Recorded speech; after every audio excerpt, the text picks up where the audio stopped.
For people unfamiliar with you, please just tell us your name, what your background is, and really what you've been doing for the last 20 years. My name is Janet Larsen. I live in Washington, D.C. I'm the founder and principal of One Planet Strategies LLC, a consulting business that does research and writing and analysis on global environmental issues, connecting the dots among trends in population, food, climate, water, and energy. For 16 years, I was directed the research program at the Earth Policy Institute, where we produced a number of books, most recently The Great Transition, shifting from fossil fuels to solar and wind energy, with my co-authors Lester Brown, Matt Roney, and Emily Adams. Please tell us what your book is about, The Great Transition, shifting from fossil fuels to solar and wind energy. The Great Transition was a fun book to do because we're at an exciting point in history right now. We're compressing about 50 or 100 years of change in about a decade, and things are moving very quickly. The old fossil fuels, coal in particular, is on the way out as we're seeing solar and wind energy costs fall and adoption spread widely around the world. And so while these new energy forms are starting from a small base, they're growing incredibly rapidly. All the new records in energy installation in recent years have been with wind and solar. The fastest growing form of energy in the world is solar, and it's amazing because it's abundant, it's widely distributed, you can use it in any country.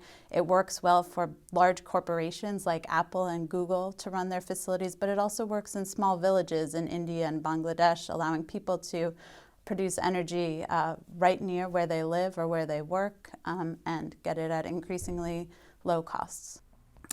What is the status of our coral reefs and why should we care? So currently humanity is pumping carbon dioxide into the atmosphere at the fastest rates in history.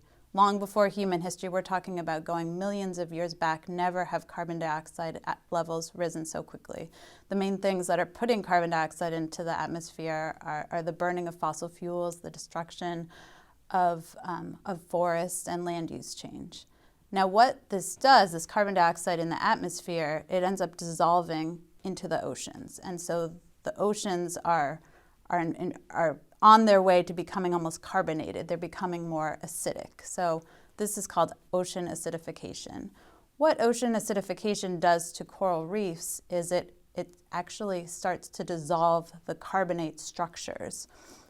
So it's similar to if you take a glass of soda and you put a tooth in it overnight or something, you'll start to see some decay after a while. These coral reef structures are performing similar in an increasingly acidic ocean. They're starting to lose some of their structures. So currently the carbon dioxide is in the upper layers of the ocean. Coral reefs in shallow tropical waters are starting to see some problems, both from this acidification and from coral bleaching. As temperatures rise, the coral polyps are not able to survive and the coral animals themselves die. Going forward in the future, this will move into deeper layers of the ocean, starting to affect deep water corals around the world. And so if the current trajectory of putting carbon dioxide in the atmosphere continues, by mid-century, we're likely to see widespread coral die-off. What's the status of our fish? Are we going to deplete the ocean of fish at some point? The world's fisheries are widely used by coastal countries around the world. When fishing started, it was largely concentrated around the continents. Boats could go out and come back within a day. Now we have huge, enormous fishing vessels. Since after World War II, in fact, some of the military ships were repurposed as fishing boats, and they can go out to sea for months at a time, hauling enormously large nets or long lines that stretch for miles.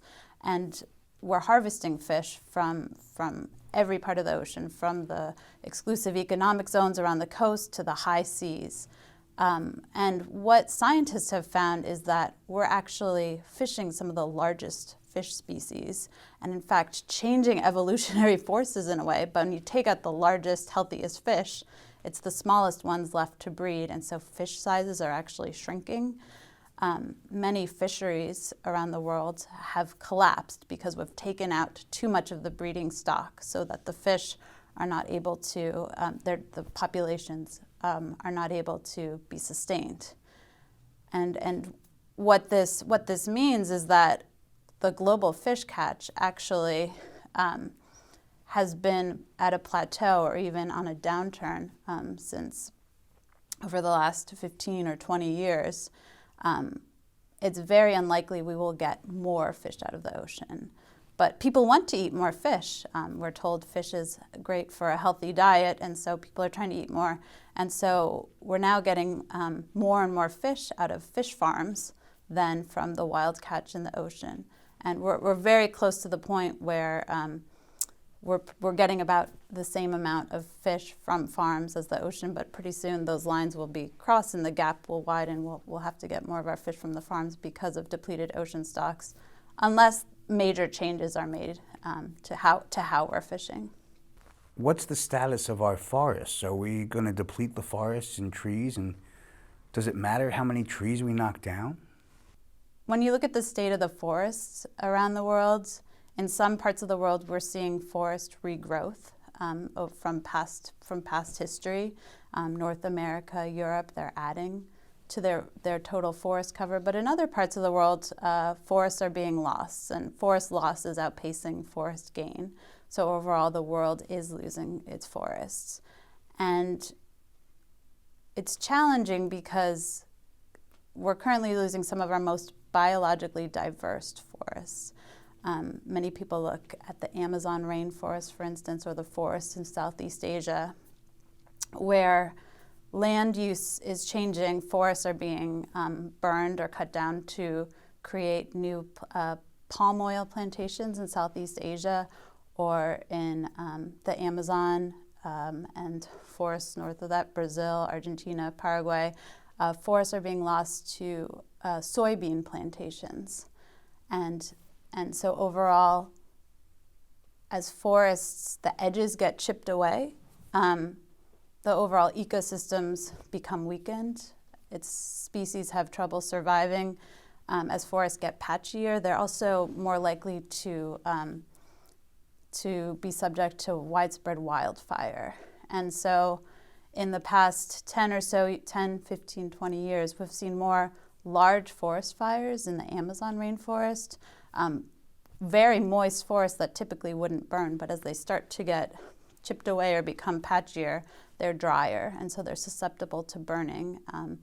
And so environmentalists and people who care about the state of the planet, the state of the climate, are very concerned about what's happening with the world's forests. How many species of animals are going extinct per year, and how does this compare to, say, 100 years ago? And tell us more about why that matters. Scientists are telling us that we're currently in the world's 6th great extinction. School children everywhere know about the dinosaurs and how they're no longer on Earth. Well, today's rates of extinction, species lost, compared to new species being found, extinction is outpacing new species. So the rate of die-off is unprecedented in the geological or the historical record. Are we running out of chemicals needed for agriculture and growing food? I wouldn't say we're running out of chemicals in that there's going to be shortages in the next 5 or 10 years.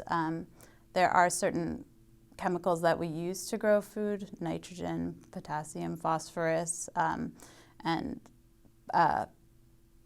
some of them are, nitrogen is generally synthesized, so we can continue to make more, although it's an energy-intensive process. But when you look at mines for phosphorus, it's a depletable resource.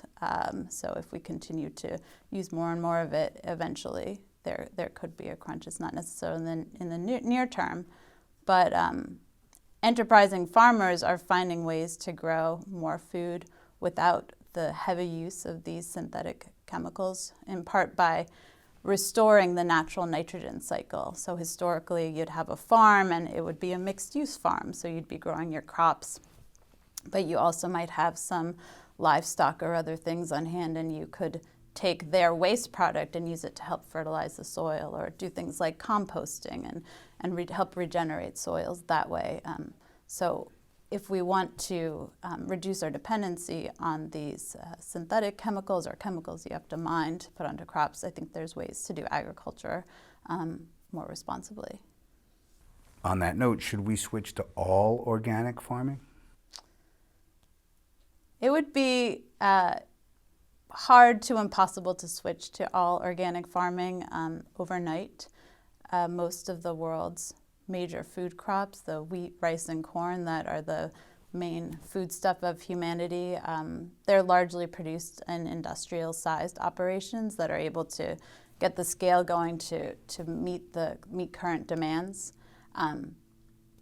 It would be a tough sell to turn those all organic overnight. I think as time progresses, I think we'll start to see more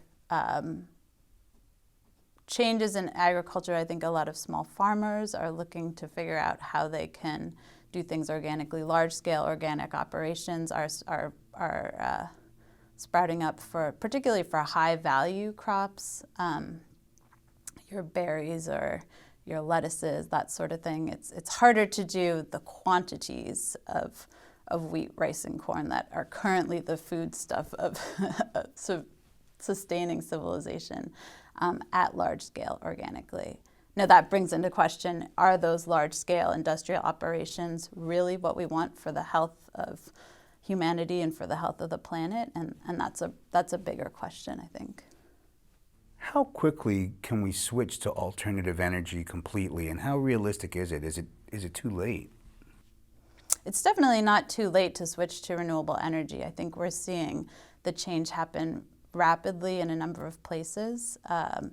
Already, a number of major economies, including the United States, Australia, a number of European countries are already past peak coal. That means coal use is going down. Meanwhile, use of alternatives to coal and natural gas is increasing, but also wind and solar are increasing at incredibly rapid rates. This transition, when it first started, it was really policy-driven.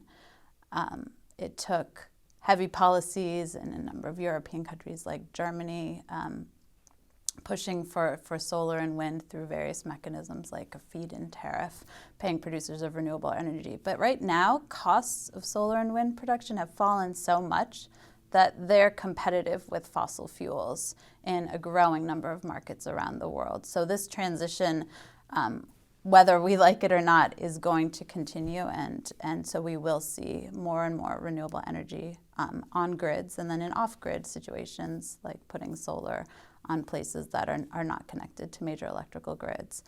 A lot of the utilities were trying to fight this transition, but I think they're seeing the handwriting on the wall right now, and utilities know that their business will not look the same in the next 25 years. Would everyone giving up animal products and switching to a whole food, plant-based diet be the most powerful action step we could take? People often ask what they can do personally to make things better, help to improve the environment. And one of those things is to change your diet, to eat lower on the food chain, so eat fewer animal products, less meat, milk, and eggs, and more plant-based sources of energy. So that's certainly a personal action people can take. That alone will not solve all of our climate problems, but I think it's something that helps people feel engaged. And indeed, we've seen in the United States, meat consumption is actually going down, which most people don't know, on a total basis and on a per person basis. So I think people are starting to adopt the change, whether it's for their own personal health reasons or for the environment or for cost, because meat tends to be fairly expensive. So it's definitely a way to reduce your personal environmental footprint. Animal livestock production tends to be fairly greenhouse gas intensive, particularly beef production. Ends up releasing a lot of methane, which is a powerful climate-changing greenhouse gas into the atmosphere. So if people want to lighten their load, they can certainly move lower down the food chain. It's helpful for climate reasons. It's also helpful when you think about how many people the Earth can sustain with current food production levels. Crunching the numbers, looking at how much grain is fed to, because grain is the main feed for livestock, grain and soybeans. How much grain and soy we're currently producing. Well, we see if everybody were to switch to a meat-intensive diet like we eat in America, the world could sustain only about 2 billion people based off of current production levels. So you can see if everybody tried to eat high in the food chain, would easily outgrow our planet. Now, lower on the food chain are diets like you see commonly in India, where vegetarian diets are more common. If everybody ate closer to Indian levels, where they get most of their calories directly from grains as opposed to converting that grain into livestock products, you'd see that the planet could support about 10 billion people. So right now we're at 7.5 billion people. So unless we come up with major new revolutions on how to produce food from a limited supply of land, I think we'll all need to meet somewhere in the middle and eat fewer animal products. How close are we to a food shortage? It depends where you are. Some parts of the world are already experiencing food shortages, whether it's from harvest shortfalls or whether it's for political reasons. Right now you can look at Venezuela and see people lining up for hours just to get basic food stuff because of the crumbling of their political situation. Overall, the world currently has plenty of food if it's able to distribute it well and distribute it equitably. But it doesn't take much to create problems in the food system, since 2007, 2008, where if you get major crop shortfalls in major producing areas, food prices can rise very quickly. This happened in 2007 and 8. It happened again in 2010. In 2007, 2008, we were seeing protests around the world as food prices rise. And in Indonesia, people were taken to the streets, 10,000 people. In Tempe protests in Mexico, there were tortilla riots as corn prices were rising. In several dozen countries, we were seeing protests. And then again in 2010, wheat prices rise, and that's been linked to the Arab Spring, the uprising, causing people to take to the streets and say, what's happening? Why are we not having food? What's wrong with our governments? Larger, broader political scales. But food tends to be a spark that can incite people into unrest, and it's one of the government's major responsibilities is making sure everybody can be wide-fed. So with growing populations, growing consumption levels, and production not growing quite as quickly, we find we can have these shocks more frequently, perhaps in the past when we had a larger buffer and it was easier to put more food onto markets. So it's really a question of food prices more than food supply. So when food prices spike, people in the United States generally don't have problems because as much. When we're paying for food, say you buy a loaf of bread or a box of cereal, it's a pocket change is what's actually going to the price of grain in those items. Whereas if you're in India buying rice or Mexico buying corn for your tortillas, you're paying directly for that grain, and you're probably paying 50, 60, even 70% of your income for food. So it makes a big difference when food prices double overnight, as we saw in recent years. Are we running out of farmland to grow food? We're certainly not getting more very high quality arable cropland in the world. We're farming in most of the best places that have that wonderful combination of good soils, good amounts of sunlight, and very importantly, proximity to water. So there's not many more areas we can develop for farmland without taking down forests or other supportive natural systems. And unfortunately, on the cropland that we are using, we're seeing in as much as a third of the world's cropland rates of erosion that are very high, so that we're actually losing more productive soil than is being naturally regenerated. And that's for a number of reasons: overplowing of fields again and again, like the United States saw very poignantly during the Dust Bowl in the 1930s. If you're overworking your land, not taking care of it, not respecting the contours of the land and taking out all the trees so you have no buffers for wind, wind can very easily strip away the top productive topsoil.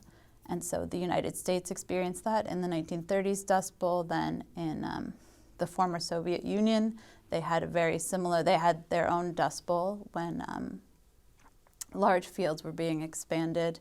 And currently, if you look around the world, you can see new Dust Bowls forming in northern China, where there's high rates of plowing of lands and overgrazing with large herds of largely sheep and goats that can pulverize the soil and make it really susceptible to winds. They're losing a lot of their good crop soil. And meanwhile, water tables, underground water sources, are being pumped at rates faster than that water is naturally recharged. So you can also lose productive cropland that way as farmers lose their sources of irrigation in places where there's not enough rain. You can lose cropland, and that we're seeing in some of the major food producers. China, as I mentioned, India, water tables are falling in every state, and even in the United States. The big aquifer in the center of the country, the Ogallala Aquifer, is considered a fossil aquifer, meaning that it's not recharged at any meaningful rate. So it's kind of like an oil well. Once you deplete it, you can't pump from it anymore. Wells are going deeper and deeper, and farmers have actually abandoned some cropland in parts of North Texas or southern Kansas because they're not able to get that irrigation water. So they're left with the choice: do we either abandon these fields or do we switch to other crops that can survive with just rainfall? So this is something that's being repeated in many places around the world. How close are we to water shortages? We're seeing water shortages in a number of places around the world. In South Africa, they had their countdown for when they were going to have the day they ran out of water if they didn't receive rainfall. Looking at the Middle East, where water is a perennial problem. The country of Yemen is perhaps one of the worst off on the waterfront. Relatively small country, but it's largely reliant on underground water sources that are being overpumped faster than they're replenished. In parts of Yemen, like near the capital of Sana'a, water tables are falling on rates of meters per year, having to go deeper and deeper to drill wells. So this is a problem for drinking water, and on a larger scale, it's a problem for food production. And that's why we're seeing many Middle Eastern countries increasing their dependency on the world market for grain, because it's hard to trade water. Water doesn't move very well across long distances. So if you want to trade in virtual water, you're largely trading in grains. It takes 1,000 tons of water to produce just 1 ton of grain. So food production is very water intense. So most places around the world can find ways to sustain drinking water, but it's much harder to sustain water for agriculture and food production. What other items are we at risk of running out of sometime in the next, say, 15 years that we're not already thinking of? How about oil or about pesticides to grow food? I don't think we'll run out of most of these things. We certainly won't run out of oil anytime soon. It's more a question of what will happen to prices as things become scarce with oil. After you get over that hump of peak oil production, then no country can get more oil without another country getting less, which is a very simple concept, but it kind of makes you think. But we've found new ways to get more oil, get more natural gas out of old fields using new technologies. So when we think about peak oil, we're more likely to hit peak oil because of changing consumption patterns than a lack of production, which is good news for the environment. Leaving that oil in the ground is one of the best things we can do for the planet. It's a valuable commodity, probably should be used for much higher value purposes than just running around our cars that can easily be run on electricity and batteries. Using oil for that purpose is a waste of a wonderful natural endowment, I think. You mentioned fish farms earlier. What are the pros and cons of fish farms? Fish farms are interesting because on the one hand, they can provide a source of protein in some areas at relatively low costs. I think fish farms on land in particular are able to produce herbivorous fish, vegetarian fish, fairly low cost, and can improve a source of protein in people's diets who might not otherwise have it. Much of the fish that we in richer Western countries tend to like to buy, say our farmed salmon or farmed shrimp, have been found to have a number of negative environmental impacts. And it starts from shrimp and salmon. They're not vegetarian fish, so they need to eat other fish or high quality sources of protein to survive. And so what we were doing is catching fish in the ocean, some of the smaller fish, menhaden or krill or other things, to grind up into fish meal to then feed to these fish we have in pens and farms. And it could take something like 9 pounds of fish meal to grow 1 pound of weight on salmon. So that's not an efficient use of our resources. Now, a lot of salmon farmers are sensitive to this, and they're trying to reduce the amount of wild fish they need in their feed to grow salmon more environmentally responsible. But by and large, it's not a very efficient use of resources. Shrimp farms often are being built in coastal areas, which has meant cutting down mangrove forests on coasts and to create these pens for shrimp. And both shrimp farms, salmon farms, a lot of the farms happening in coastal areas, it's a way to concentrate a lot of animals in one place. When you do that, you have a lot of waste. So that's caused problems for the local marine environment. If you concentrate a lot of fish waste in one place, you get algae blooms. Then that ends up decreasing the amount of oxygen in local areas in the water, so you can create these low oxygen, so-called dead zones. So that's another problem associated with coastal fish farms. What are the pros and cons of nuclear energy? Nuclear energy is a very hot topic. I'd say at the very basic level, nuclear energy is extraordinarily expensive. Building a new nuclear power plant costs billions of dollars, not including what you would spend on the fuel to run it, but just the amount of cement, concrete you need to build the structure. And so even when you ignore all the environmental issues, for economics alone, nuclear energy is just not competitive. Solar, wind, even natural gas are far, far lower cost ways to produce energy than to build a new nuclear power plant.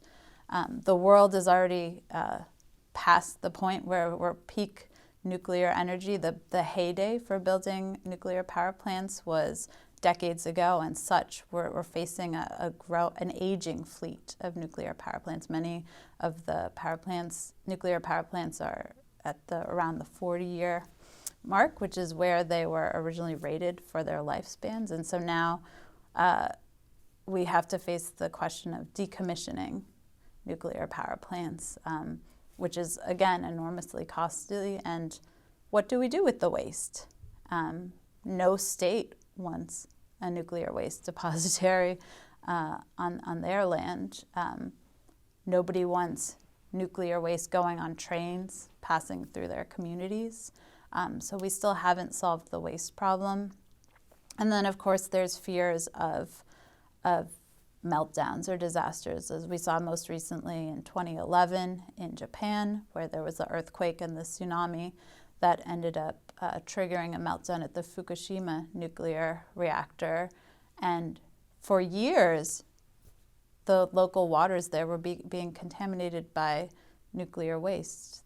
So Japan, one of the world's most industrially advanced societies, that they have not been able to deal well with this disaster, I think raises fear in a number of people's minds. And in fact, after that disaster, countries became more aggressive, particularly European countries, on their move to phase out nuclear power.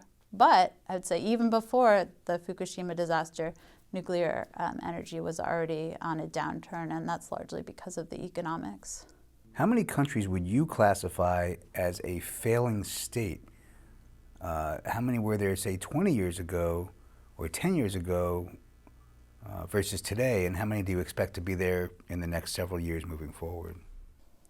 Yeah, failing states is a difficult conundrum for the international community. Foreign Policy magazine and the Fund for Peace put out an annual ranking their failed states or their fragile states list, where they rank every country in the world as to how well their government is performing. And the reason we're looking at this is, historically, the biggest fear was the concentration of power in countries, right? Countries would become too powerful, and that could disrupt economic order. I think now the fear in the international community is a power vacuum. What happens when a country's government loses legitimacy, when it can no longer provide basic services to its people? So if you look at the Fund for Peace foreign policy list, they rank some of their most fragile states. A number of African countries, Sudan, South Sudan fall into that list, Somalia, Uganda, where there's much political turmoil, and who's in that most fragile list, changes somewhat year to year. But if you were to draw a world map and paint the state, the countries different colors based on the security, I think you see Africa tends to be much in the red alert, orange area, many African countries. And then you could ask the question, what is a failed state? If it's just the ability to stay in a government, what does that mean for the United States, where we recently had our government shut down and unable to work recently? I think it's a problem we need to look at, and there's a number of things that common factors in failed states that probably are not getting enough attention. And the main one, I think, is demographic. One of the characteristics in many of these failing states that they have in common is that they have very rapid population growth rates.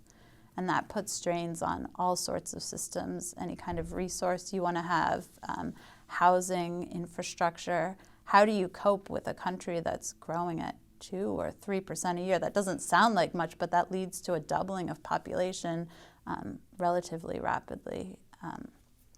So in order to address the problem of failing states, I think we need to pay much more attention to demographic factors. Is it possible that technology can solve all our environmental issues like climate change and food and water shortages or even ocean acidification? I think we'll need more than technology to get ourselves out of the problems. I think the technologies that we need for many things already exist, and what we're lacking is political will. and that's going to come from the top, but it's also going to come from the bottom. I think we'll need a groundswell of people working together to push our policymakers and our decision leaders into taking action to solve our environmental problems. The technologies that we need for most things are there. It's really the political will that we're missing. If humans were willing to do anything to protect the planet, what would be the 5 most impactful things we could do? What are the 5 most impactful things we can do to protect the planet? I think as individuals, the most important action people can take is get politically active so that you can turn your desire for change into broader social change. So get out there and vote, pick an issue that's important, whether to you that's climate change or land use, forests, water, get active on it and see what kind of political changes you can make. For a government to make quick change to address climate change, we need to stop having massive pollution of the atmosphere be free for corporations. It doesn't make sense to treat the atmosphere like a massive sewer and to be dumping billions of tons of carbon dioxide into it regularly. So in order to solve that problem, we're looking at putting a price on carbon. That could be a carbon fee. It could be revenue neutral so that as the price of carbon, the price of energy, fossil energy goes up, there could be a reduction in income taxes or taxes on labor or a dividend to the people. That tends to be pretty popular, and it makes most people, in looking at the United States, for instance, it makes most people better off. Or you can take some of that money from a carbon tax and use it to help promote green infrastructure or do some kind of hybrid problem. If you want to put this carbon tax in a simple way, you could say tax what you burn, not what you earn. So that would be a very quick way to send a signal to businesses. If you have a steadily increasing tax on carbon, they'll be able to factor that into their planning. And it's not an imaginary tax. There are costs associated to burning carbon. Right now, society at large is paying them. That we're paying for the price of carbon pollution in climate change, in air pollution, asthma in children, crop failures. So these costs are real. They're just not being paid by the right people. So that would be a main thing to do to help the planet. We could all lighten our footprints by eating lower on the food chain, eating less meat, milk, and eggs, looking where your food is coming from, buying local where possible. And overall, for most people, we can consume a lot less of everything. We can ask, what do we need in life? Do we need a new car, or do we need mobility? There's other ways to provide mobility than individual automobiles. Do we need to have consumption be a national pastime? It doesn't make sense. I think going back and reevaluating what we really need as opposed to what we want or what society and advertising tells us we want can be incredibly powerful for individuals to do and really create a mind shift. To figure out what's important in life. What's important in life are our family and our communities. It's stuff doesn't make us happy. You're the second person I've had in this chair in the last 24 hours who mentioned the thought of a carbon tax. Has the government been talking about this? Is this on the table for discussion? Or is this something that a few brilliant minds sitting here with me have conceived of, but nobody's talking about yet? People do talk about a carbon tax. It's been put forth before Congress, and if you talk to Congress people, they'll say tax is a dirty word. So let's call it a carbon fee. And many policymakers agree that it's a smart move, that it makes sense we have a climate problem, we need to solve it. letting the market help guide people's decision makings, it tends to be a very powerful tool. It's tough for a politician to say, okay, we're going to impose a new tax on anything. And so that's why a number of researchers have put forth this idea of tax shifting. So to tax energy use, fossil energy use, tax things that create carbon emissions, while pairing that with a reduction on, say, income tax, as a way to make it more palatable for people. Instead of taxing what you earn, taxing what you burn, actually sort of still tax what you earn, but maybe at a different level, because we're going to start taxing what you burn, and having a better combination of the two that ultimately will reduce the carbon footprint. Well, as it becomes more expensive to use energy, I think that's when we'll see automakers go back to creating more and more fuel-efficient cars, or moving over to electric vehicles, and then have that source of electricity be fossil fuel-free. And it's an exciting time to think about that, just because the costs of alternatives to coal and oil have become much more affordable. And in many cases, if you want to drive a car on electricity instead of gasoline, you're looking at like 80 cents per gallon equivalent. So the economics are actually there. And there's a number of studies that look at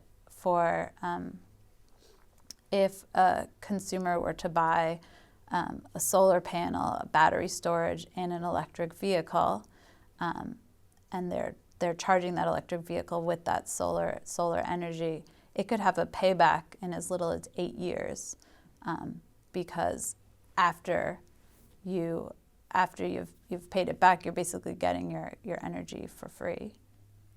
I guess I would add something on that. Please. Too. There's a group around the country called the Citizens Climate Lobby that has been one of the largest forces pushing for this carbon tax. Their proposal is carbon tax and dividend. So tax what you burn, but then redistribute that money to people around the country. And they've run a number of economic models that show that almost all Americans will be better off financially. They'll end up with more money in their pockets, even if they keep all the rest of their habits the same, because it's a small handful of people that are using far more energy than the rest of us. So if people want to get involved, I think they could look at the Citizens Climate Lobby. There's chapters in every state, and they're helping to push forward this with policymakers, and their numbers have grown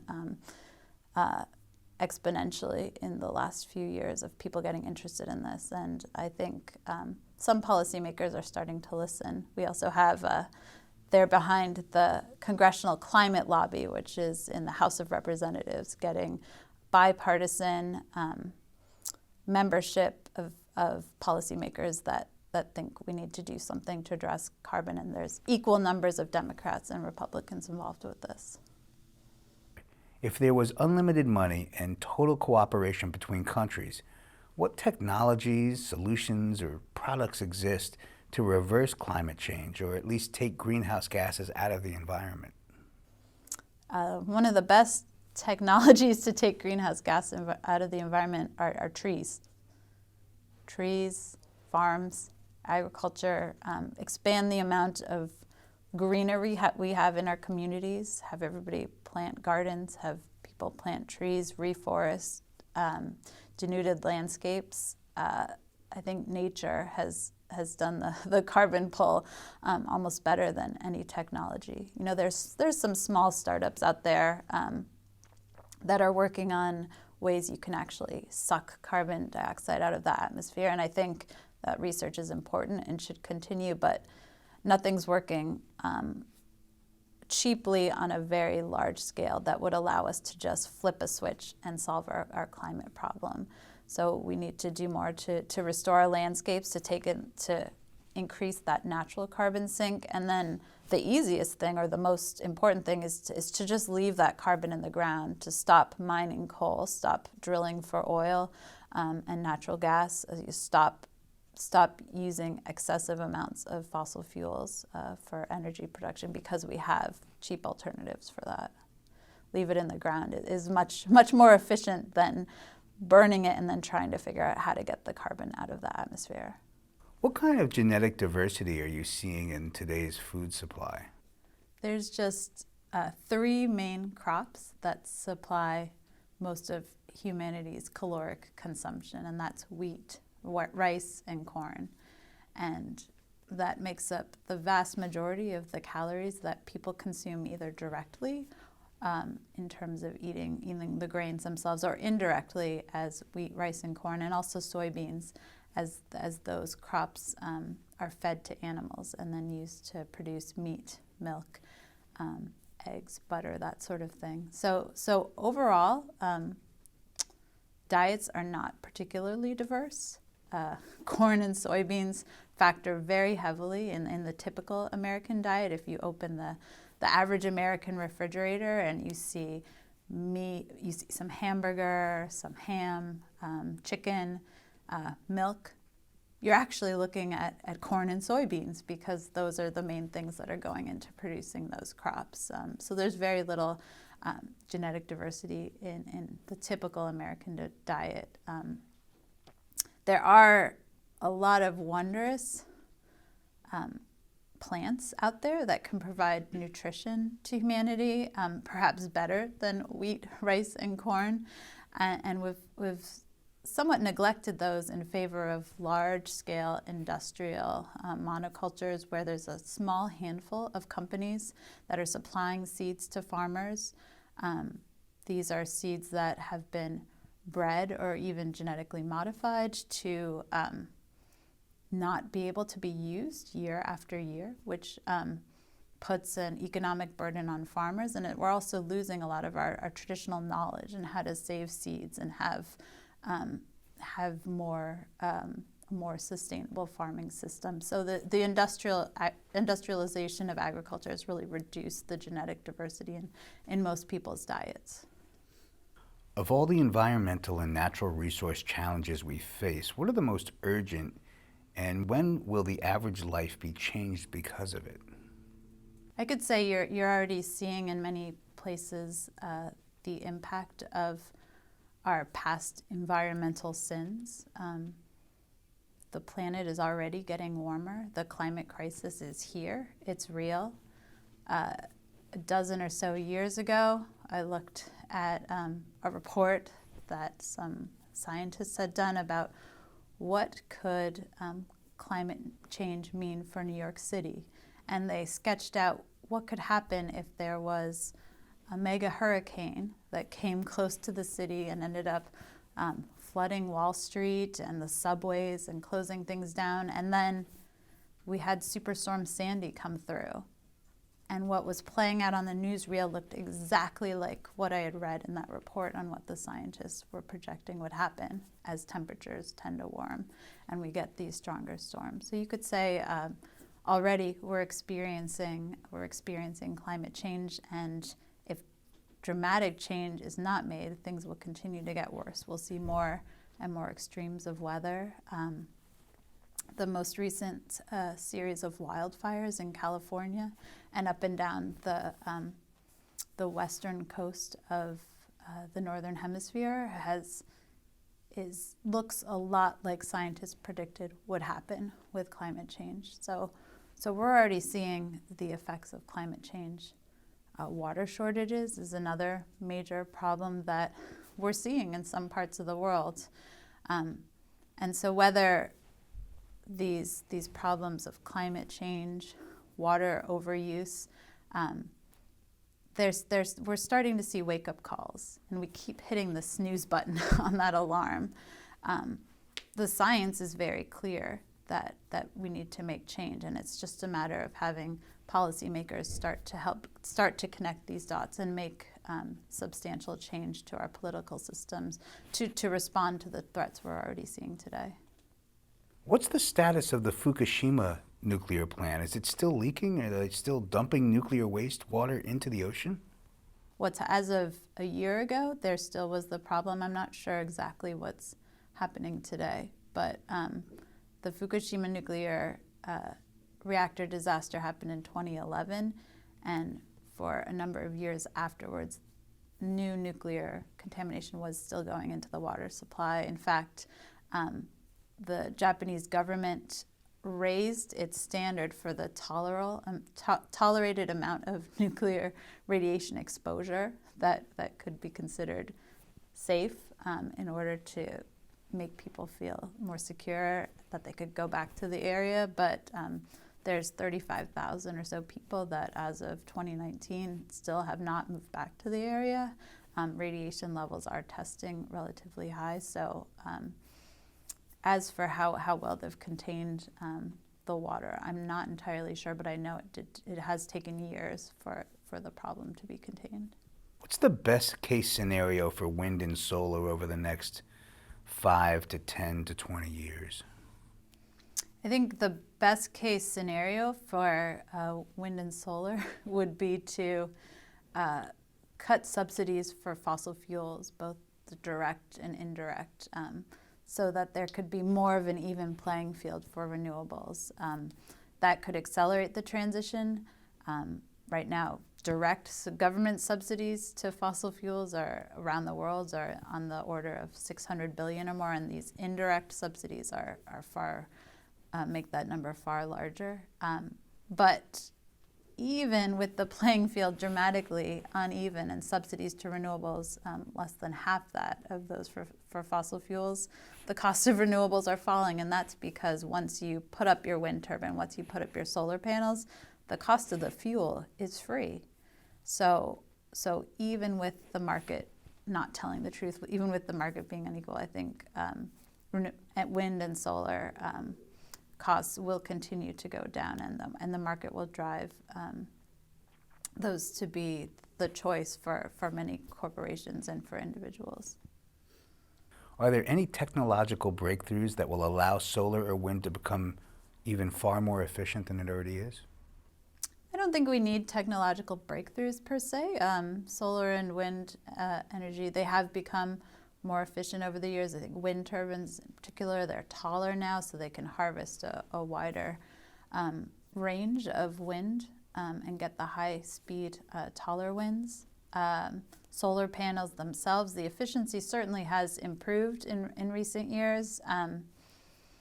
And new solar technologies that are pretty exciting are thin film solar or flat solar panels that can basically be integrated into roofing tiles, solar technologies that can be used in windows or even in curtains and other materials. I think there's a lot of interesting research happening there. Do we need those to make the energy transition? No. I think even with current technologies not advancing at all, we can make the transition to wind and solar and still power our economies. Are there ways to do it that are more interesting or cost can fall? Certainly, and I think there's going to be exciting advancements in the future. Do solar or wind require water or some other natural resource to work?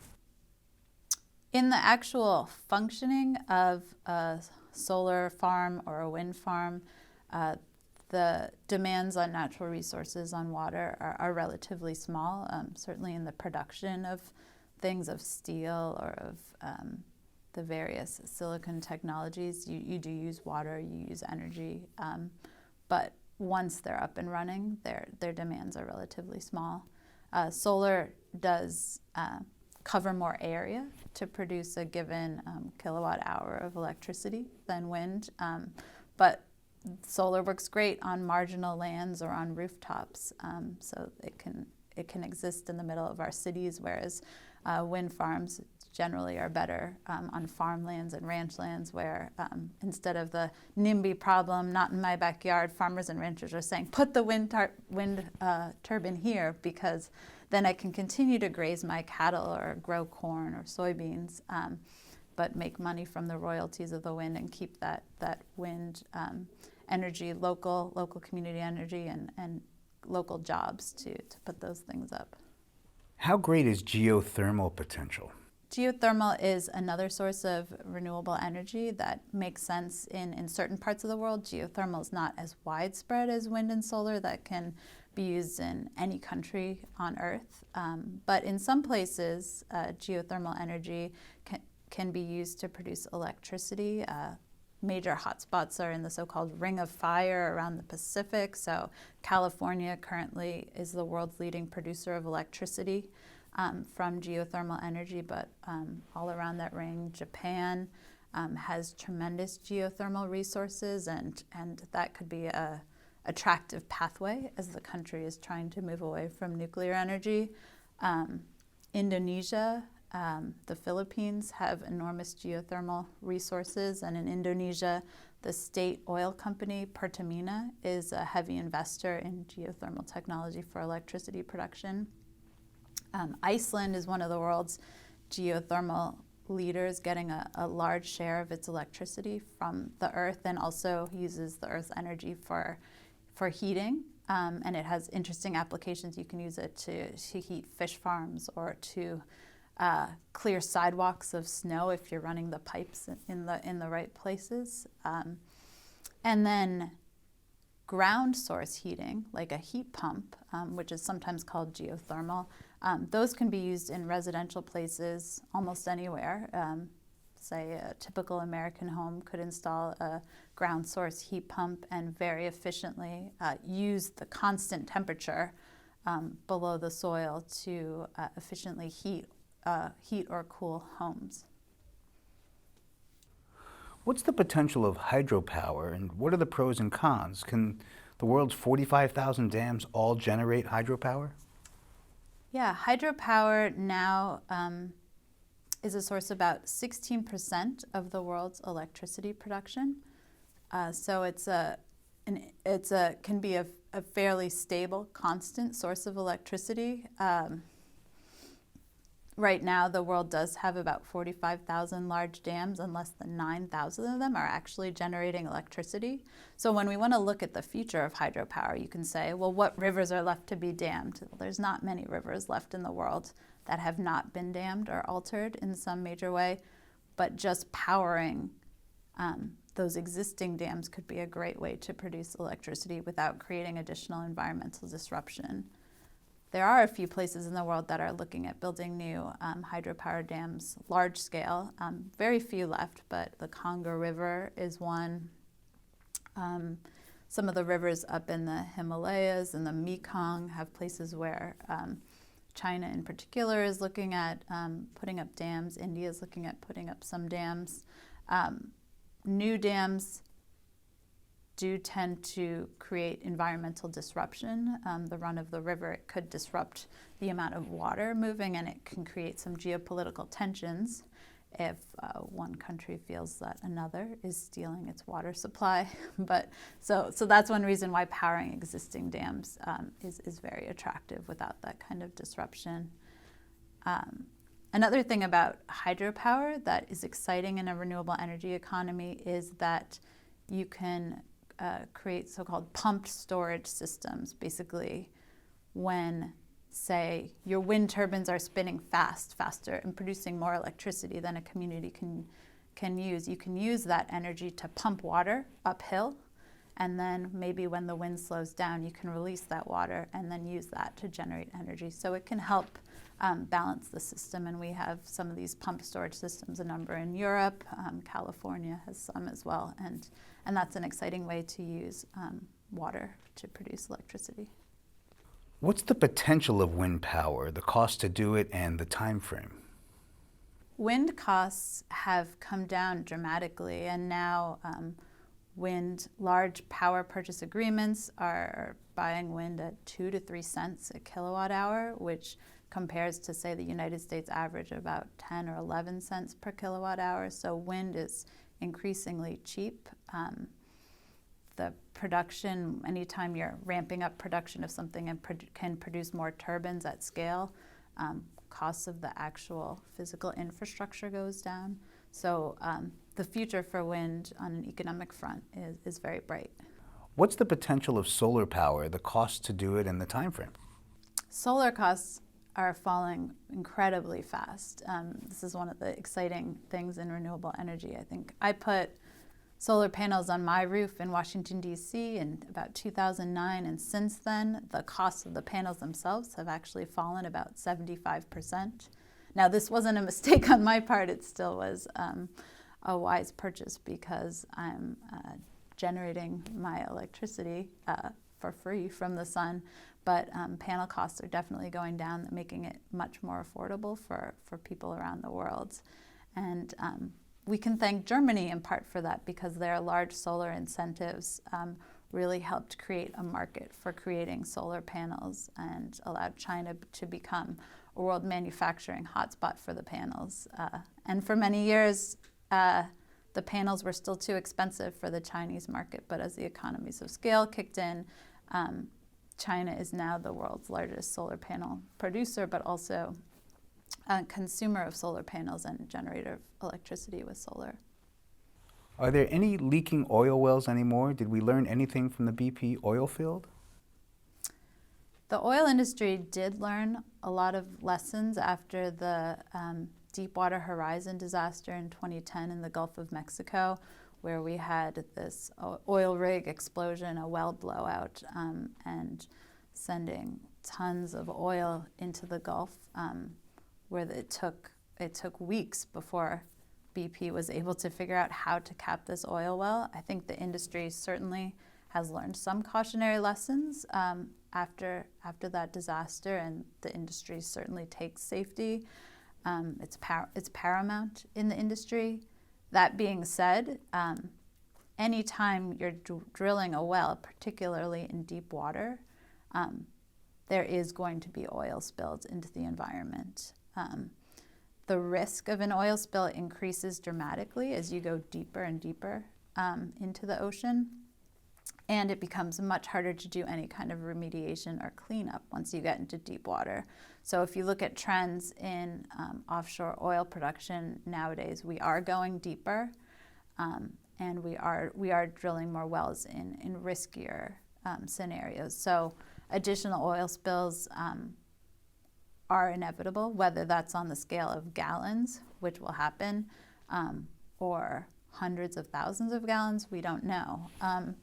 And in fact, the industry itself has not been great at monitoring these things. There was actually some researchers were trying to study the area of the Gulf of Mexico around the Deepwater Horizon spill, and they were noticing by studying satellite images that there were increasing amounts of oil appearing at the surface even after that well was capped. And they said, well, wait a minute, where's this coming? And they were able to use that satellite technology, these eyes in the sky, to find out that a different well by a company called Taylor Energy was continuing, had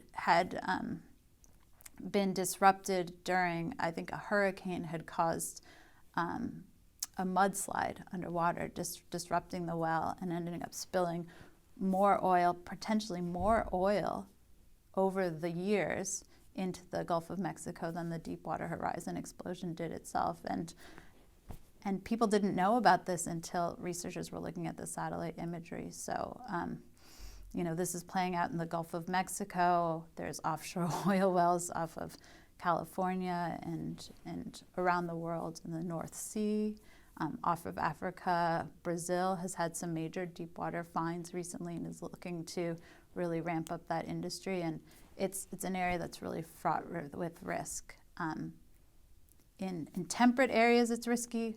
And then if you move into the Arctic, where it's cold, remote, there's not the kind of infrastructure to deal with any problems, I think that's where you're going to see spills become incredibly risky. What is the status of exploring for oil in new places like the Arctic, and why is this a concern?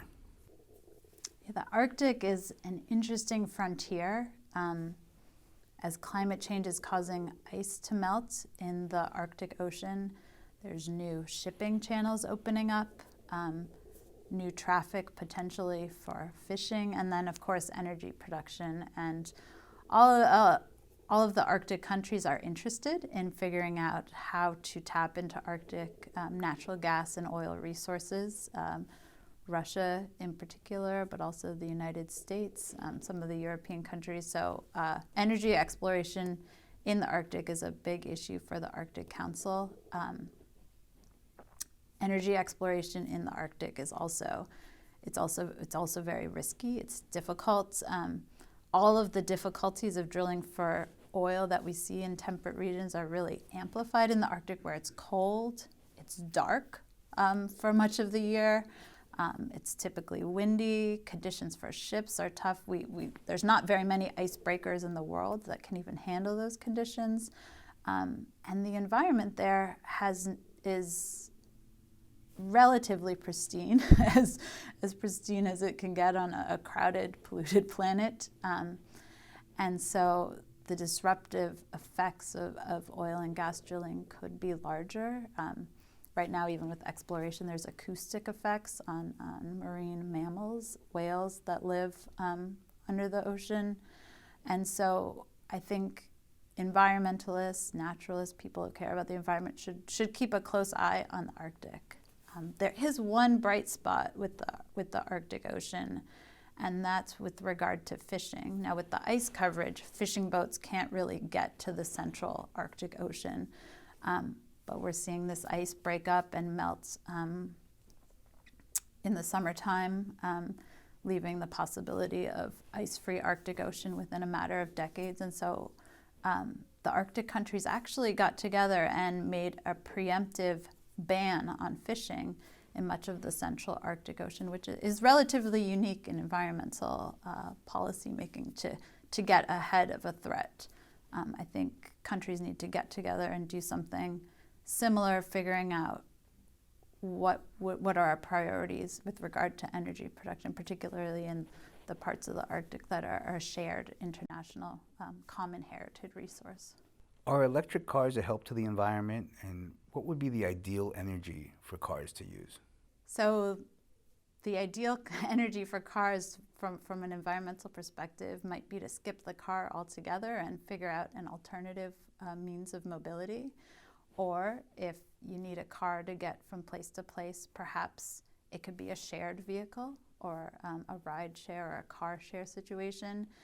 But if you are going to have individually run automobiles, certainly moving off of the internal combustion engine, burning fossil fuels, burning oil, diesel, moving off of those and moving toward electrified vehicles is a win for the environment. It's a win for energy use and efficiency. Electric engines just in and of themselves are far more efficient than internal combustion engines, and you don't have those same tailpipe emissions that cause a lot of pollution, particularly in our crowded cities. And you should be powering those electric vehicles with energy from the wind and from the sun. Should we switch to LED from incandescent lights? Switching from incandescent lights to LEDs can cut your electricity use for lighting by about 1/10. So it can be an enormous energy efficiency gain. How can we accelerate the transition to sustainable energy? There's a number of ways to accelerate the transition to renewable energy, and I think the biggest one probably is putting a price on carbon, making those carbon emissions from burning fossil fuels reflect something closer to their true cost. What would be the ideal carbon tax? Have carbon taxes worked when tried elsewhere? To have a carbon tax effectively be able to cut global warming emissions, it needs to be set at a level that is high enough to cause behavioral change and to increase regularly. So a potentially successful carbon tax could start at a level about $20 per ton of carbon. That won't have huge effects when you go to fill up your gas tank or heat your homes, but it could be increased at a rate of about $10 per year, leveling out to about $200 per ton of carbon. That seems to be close to the level that scientists and researchers say is about the true cost of carbon. I think the main points to consider when developing a carbon tax system is that the rate needs to be set to increase at regular intervals, and that allows businesses to be able to plan. What is the divestment movement, and what are the pros and cons of this?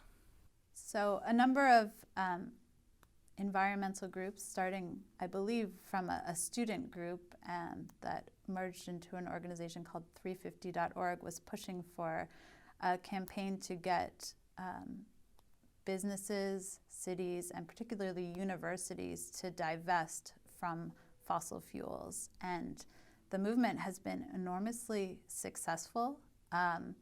Right now, over 1,000 entities have divested from fossil fuels, or at least from coal, totaling on somewhere around the range of $9 trillion.